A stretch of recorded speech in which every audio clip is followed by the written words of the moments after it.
Ya, Assalamualaikum warahmatullahi wabarakatuh. Selamat malam pemirsa CTV, kembali lagi dalam program Suara Dewan malam ini.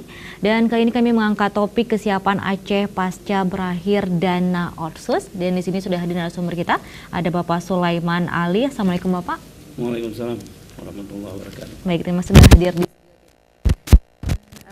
beliau merupakan Wakil Ketua Komisi 6 DPRA dan juga Ketua Fraksi PAN DPRA. Ya. Baik, nah ini dari Komisi 6 membidangi sosial kemasyarakatan. Betul. Baik, dan topik kita juga sesuai, yaitu kesiapan Aceh pasca berakhir dana otsus. Ya. Nah artinya di sini pemerintah Aceh sudah harus bersiap-siap dengan berakhirnya dana otsus. Nah mungkin sejauh ini penggunaan dana otsus itu sendiri sejauh mana Pak? Penggunaan dana, baik, terima kasih ya. Pertama, penggunaan otsus selama ini kalau kita cermati harus jujur kita akui bahwa di sana sini masih ada hal-hal yang kurang tepat pada sasarannya. Mungkin di awal itu kita belum bisa memahami bahwa dana otsus ini peruntukannya untuk apa sih? Baik. Sebenarnya lahir dana otsus ini kan diharapkan peruntukannya hanya untuk membiayai proyek-proyek yang monumental, tidak yang kecil-kecil, tapi berangkat mungkin dari perjalanan awal di tahun-tahun awal kelahiran dana otsus ini, saya mengamati masih ada kekurang tepatan dalam penempatan usulan-usulan, terutama ketika ada usulan dari kabupaten kota di masa lalu. Tapi di akhir-akhir ini saya melihat bahwa ketika mulai tahun 2019 ini, setelah DPRA mencermati bahwa ketika waktu itu kan dana otsus ini ditarik lagi untuk dikelola 100% oleh provinsi. Baik. Nah di tahun 2019 kita sudah robah lagi kembali ke porsi awal bahwa sebesar 40% dana otonomi dana otsus ini, otonomi khusus ini kembali dikelola oleh kabupaten kota. Oke. Nah ini juga sempat berubahnya regulasi terhadap dana otsus ini yang dulunya juga diberikan kepada kabupaten per kabupaten kota masing-masing, dan ini sudah ditarik kembali ke DPRA, ke provinsi maksudnya, dan kini sudah dikembali lagi 40% kembali ke kabupaten. Nah dengan adanya perubahan seperti ini, apakah juga penggunaan dana otsus ini juga maksimal? Kita berharap akan maksimal, karena begini, ketika ditarik ke provinsi itu daya serapnya tidak sesuai dengan harapan kita. Jadi mungkin provinsi dengan keterbatasan kemampuan tata kelolanya, dalam tanda kutip mungkin kurang terlalu luas wilayah Aceh, dia harus kelola seluruhnya. Baik. Staf yang harus konsentrasi ke penggunaan dana otsus ini agak berkurang, sehingga di sana sini masih terjadi kepincangan dan pada akhirnya bermuara pada daya serap dana otsus itu sendiri. Nah dengan kita lihat pengalaman dari mungkin berapa tahun ditarik ke provinsi, akhirnya DPRA memutuskan memang dana otsus ini lebih baik dikembalikan lagi sebagian tata kelolanya ke kabupaten kota. Dan alhamdulillah ini sudah ada kanunnya, mulai tahun 2019 ini sudah mulai diberikan lagi kewenangan pengelolaan kepada kabupaten kota. Di tahun 2019 ini mulai dikembalikan kewenangannya ke kabupaten kota. Tadi 40%. dengan jumlah ataupun dengan porsi sebesar 40%, dan sisanya masih dikelola oleh provinsi. Nah, artinya ini sudah berubahnya peraturan seperti ini, apakah sudah disambut baik oleh pemerintah kabupaten kota ini, Pak? Ini memang sinergi ya. DPRA melihat ini perlu dirubah, kemudian Asosiasi Bupati dan Wali Kota se-Aceh, mereka juga meminta supaya berikan hak ini kami kelola kembali, supaya ada percepatan pembangunan di 23 kabupaten kota yang ada di Aceh. Ya kita mengamini dengan cepat, DPRA memberikan ruang untuk ini, dan tahun kemarin kita membahas kanun ini, dan pada bulan Desember kemarin kita sahkan. Dan menurut informasi yang saya terima, saat ini mungkin sudah di lembar daerah kan. Oke. Nah ini Pak, besaran dana otsus sendiri berapa ini Pak? Kalau di tahun 2019 19 ini itu 8,8 triliun. 8,8 triliun. Dari total penerimaan APBA 15,5 triliun. Artinya itu kan 50% lebih.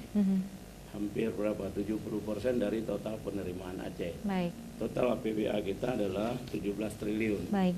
Sisa selisih antara penerimaan itu dibiayai dengan silpa tahun yang lalu. Itulah gambaran betapa Otsus ini sangat memberi harapan untuk memberi daya ungkit pembangunan di daerah di provinsi yang kita cintai ini. Kita punya 23 kabupaten kota. Baik, artinya dana Otsus ini dapat menunjang untuk kesejahteraan rakyat di 23 kabupaten kota yang ada di Aceh ini sendiri. Nah, ini memberi juga percepatan.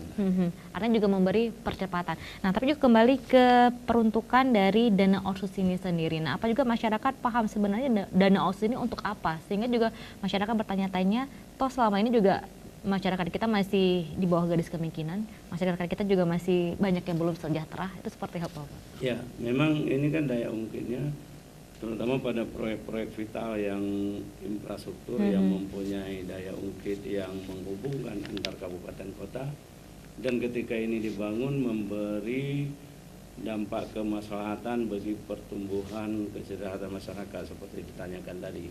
Kita berharap dengan dana Otsus ini misalnya pemerintah Aceh bisa menghadirkan misalnya irigasi yang monumental, melanjutkan pembangunan jaring laba-laba yang dicetuskan di masa kepemimpinan mantan gubernur kita almarhum Profesor Dr. Ibrahim Hasan. Nah, itu kan sudah mulai, tapi dalam perjalanan mungkin seperti yang saya katakan di awal ada tolak tarik mungkin ada tolak tarik, sehingga kalau kita cermati secara total ini kan dana Otsus hampir berakhir tahun 2027. Baik. Dan di tahun 2022 kita hanya mendapat 1% dari total DAU nasional. Nah, ini kita kan tentunya harus cermat menggunakan sisa waktu yang ada untuk lebih fokus pada sektor-sektor pembangunan sesuai dengan harapan masyarakat yang bisa memberi percepatan pembangunan di daerah yang kita banggakan ini. Baik, oke. Nah, artinya di sini juga tadi artinya juga di lapangan adanya tarik menarik sendiri ini, sehingga juga ternyata penggunaan dana Otsus ini sendiri juga belum semaksimal mungkin. Artinya tapi masih ada sisa beberapa tahun lagi, sehingga bagaimana sisa beberapa tahun lagi ini bisa digunakan secara maksimal ini, Pak. Ya, yang akan berakhir di tahun 2027. Dalam perubahan kanun dana Otsus ini DPRA telah memberi beberapa stressing penggunaan. Saya lupa bobot untuk sektor ini berapa, tapi yang penting garis panduan itu sudah kita sepakati bersama antara DPR dan pemerintah Aceh. Kita berharap dengan ada payung hukum kanun Aceh tentang penggunaan Otsus ini nanti tidak ada yang bermain-main lagi dengan usulan-usulan pembangunan, sehingga tidak mengakomodir apa yang sesungguhnya dibutuhkan oleh daerah. Pada akhirnya kadang-kadang lebih banyak timbul bukan yang dibangun itu bukan dasarnya kebutuhan tapi keinginan. Baik. Tapi saya yakin dan percaya dengan sistem tata kelola anggaran kita sekarang ini sudah ada yang namanya e-budgeting, e-planning, itu saya rasa akan lebih mengarah ke sana. Kalau dulu kan ketika di-input ini tidak dikunci kemana arah sebenarnya harus dibawa. Baik. Masih ada katakanlah tangan-tangan jahil yang berusaha merubah nih. Tadi udah ke sini nanti ditarik lagi ke sektor yang sesungguhnya tidak penting. Baik, oke. Nah, tadi terkait dengan peruntukan dana Otsus ini memang kembali untuk proyek-proyek yang monumental ini, Pak. Dan apakah itu hanya dalam segi pembangunan fisik seperti irigasi? Memang fokusnya ini lebih kepada pembangunan fisik ya. Tapi juga ada pembangunan fisik dalam artian tidak juga dibatasi, tentu harus memenuhi harapan kewajiban untuk membangun sektor pendidikan. Ada fisik di situ, bisa ada sarana dan prasarana lainnya, misalnya mobiler atau alat-alat atau daya dukung lainnya. Baik. Nah, tapi ini adakah kekhawatiran sendiri di tingkat pemerintahan dan juga mungkin di legislasi sendiri terkait akan berakhirnya dana otsus ini? Bagaimana ke depannya ini, Pak? Kekhawatiran pasti ada. Karena seperti yang saya katakan tadi, hampir 70% dari total penerimaan APBA tahun ini Baik, asalnya dari otsus. otsus. Nah, ketika otsus ini tidak ada, mau kemana Aceh kan gitu. Nah, kita berharap, saya juga sering ketika bincang-bincang dengan teman-teman dari SKPA, baik pimpinan daerah, cobalah dari dini kita memikirkan bagaimana ketika otsus ini nanti tidak ada. Kita harus bikin lobby-lobby, baik politik dan lintas pemerintah lainnya, untuk bagaimana pemerintah pusat bisa memperhatikan dana otsus ini bisa abadi ada di Aceh. Saya berharap sebagai orang Aceh sangat bermakna dana otsus ini untuk masyarakat Aceh. Jadi kalau bisa pemerintah pusat memberi kepada masyarakat Aceh supaya otsus ini diberlakukan sepanjang masa. Baik. Kita contoh ada Papua, nggak kita sendiri kan. Papua hari ini diberi kelonggaran oleh pemerintah pusat dan otonomi khusus mereka, tidak ada pembatasan waktu. Baik.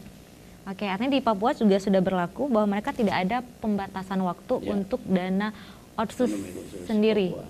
Nah, apakah itu kira-kira nanti akan terjadi pula di Aceh nih, Pak? Kita berharap tentunya, kita sebagai masyarakat Aceh, pemimpin Aceh harus berupaya semaksimal mungkin supaya ini ada daya dorong dengan kebersamaan. Saya rasa tidak ada yang tidak mungkin. Kenapa kan? Kalau orang misalnya ada kebersamaan antara eksekutif, legislatif dan tokoh-tokoh kita lainnya yang ada di Jakarta, memberi daya dorong yang kuat supaya Aceh tetap diberikan dana otonomi khusus ini. Artinya melihat seperti Papua tadi yang juga masih menerima dana otonomi khusus dengan waktu yang tidak ada pembatasan ataupun belum ada pembatasannya sendiri. Nah, tapi di sini Aceh sudah berwanti-wanti karena akan berakhirnya dana otsus di tahun 2027. Bukan akan, harus berakhir. Harus dimulai diletakkan pondasi-pondasi. Ayo semua elemen pemimpin Aceh ini, pimpinan Aceh dan masyarakat Aceh berpikir dari dini. Tidak hanya di eksekutif legislatif, juga kalangan akademisi harus memberi daya dorong supaya dana otsus ini bisa abadi adanya di Aceh. Karena seperti yang kita lihat tadi, PAA kita dari total 15 triliun hanya 2,4 triliun. Oke. Saya belum melihat dari sisi anggota dewan yang juga duduk di badan anggaran, belum ada upaya-upaya konkret pemerintah Aceh bagaimana PAA kita bisa ditingkatkan. Jadi peningkatan itu sangat stagnan, tidak melaju sesuai dengan harapan.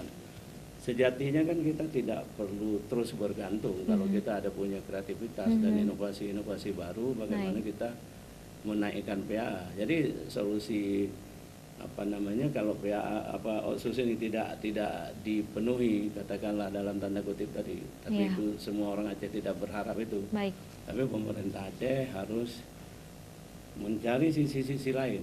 Kan dengan kemajuan dunia dan teknologi, saya rasa tidak ada yang tidak mungkin untuk dibuat kreasi-kreasi baru. Baik. Dengan upaya-upaya baru supaya PAA kita tidak seperti orang jalan di tempat. Benar.